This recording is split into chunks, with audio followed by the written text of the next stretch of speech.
চলো আমাদের পরবর্তী উপপাদ্য খুবই ইম্পর্টেন্ট, এটা পরীক্ষায় আসবে, খুবই খুবই ইম্পর্টেন্ট, এটা পরীক্ষায় আসবে। দেখো তো কি বলছে, বৃত্তের একই চাপের উপর দণ্ডায়মান কেন্দ্রস্থ কোণ বৃত্তস্থ কোণের দ্বিগুণ। একই চাপ, একটা চাপ, মনোযোগ দিবা মনোযোগ দিবা। এই ধরো একটা চাপ আমাদের এবি চাপ, ঠিক আছে, আমাদের এবি চাপ,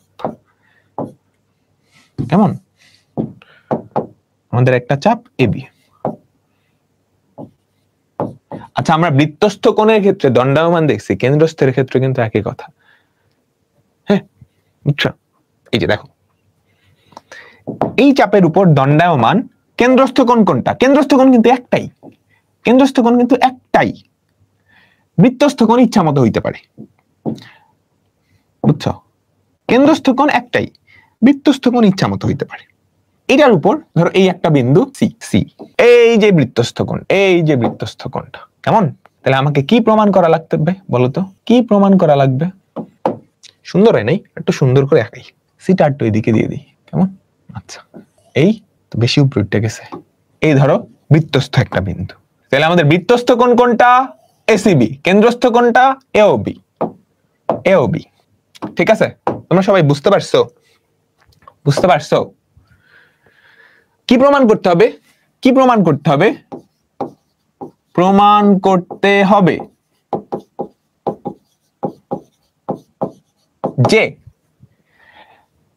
কেন্দ্রস্থ কোণ বৃত্তস্থ কোণের ডাবল এ ও বি, কোণ এ ও বি সমান 2 ইন্টু কোণ এ সি বি, 2 ইন্টু কোণ এ সি বি। আচ্ছা এটার জন্য আমরা একটা অঙ্কন করব, আমরা একটা অঙ্কন করব, অঙ্কনটা কি, অঙ্কনটা কি, সি আর ও বিন্দু যোগ করে বর্ধিত করে দিব, সি আর ও বিন্দু যোগ করে বর্ধিত করে দিব, কেমন, বুঝছি সবাই, সবাই।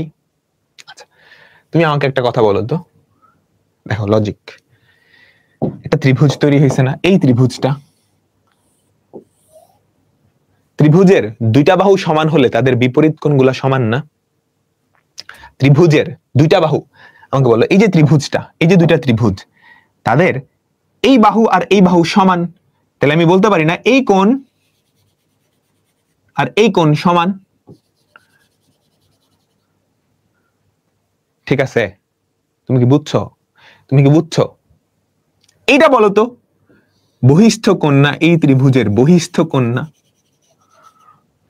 এটাকে তুমি নাম দিলা ডি বিন্দু, ডি বিন্দু নাম দিলা বর্ধিত করে ডি বিন্দু।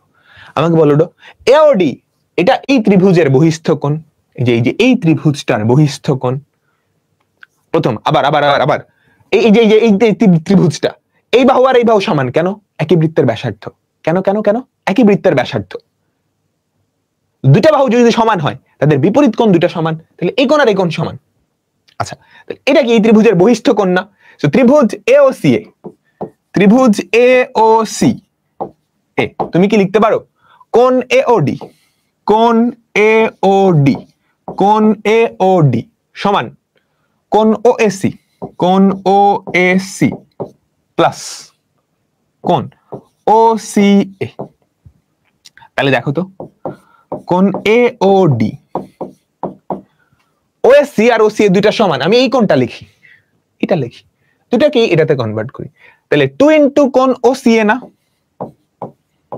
2 ইন্টু কোণ ও সি এ, সবাই বুঝছো, সবাই বুঝছো, এইটা সমান এই দুটার যোগফল, এই দুটা তো সমান, তাহলে এটা ডাবল করলেই হয়ে যেতেছে, কারণ সমান তো, সমান তো। আমি শর্টে লিখতেছি, তুমি কিন্তু ডিটেইললি লিখবা, তুমি কিন্তু ডিটেইললি লিখবা, কারণ সেম কাজটা আমি এই ত্রিভুজের ক্ষেত্রে করব, সেম কাজটা এই ত্রিভুজের ক্ষেত্রে করব। বলো তো, আমি হলুদ কালার দিয়ে করি, এই ত্রিভুজে এই বাহু আর এই বাহু সমান, তাহলে এই কোণ আর এই কোণ তারা সমান, এটা কি বহিস্থ কোণ, তাহলে এই যে বহিস্থ কোণ বিওডি, এই যে বহিস্থ কোণ, এই যে বহিস্থ কোণ ত্রিভুজ বিওসি,